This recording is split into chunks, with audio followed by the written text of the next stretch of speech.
नमस्कार दोस्तों, मैं अमन कुमार अपने चैनल में आप सभी दर्शकों का तहे दिल से स्वागत करता हूं। ये मैं कहानवा गीत लेके आ रहा हूं।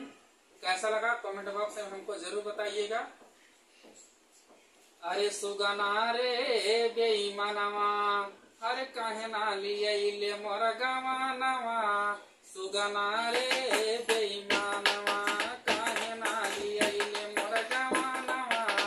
सुगना रे बेईमानवा, रे बेईमानवा,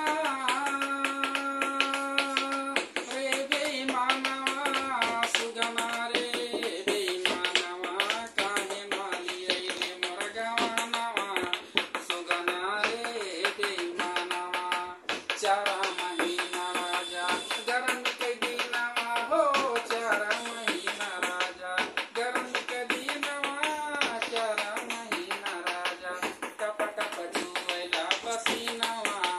सुगना रे बेईमानवा, काहे ना लिए मोर गवानवा।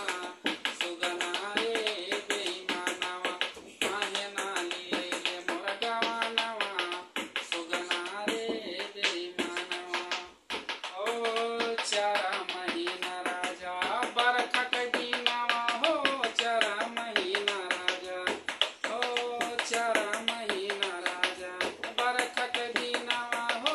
चारा महीना राजा टप टप जुएला अगनवा। सुगना रे बेईमानवा, काहे ना लिए मोर गवानवा। सुगना रे बेईमानवा, रे बेईमानवा, रे बेईमानवा। सुगना रे बेईमानवा, काहे ना लिए मोर गवानवा। सुगना रे बेईमानवा, काहे ना लिए मोर गवानवा। सुगना रे बेईमानवा, चारा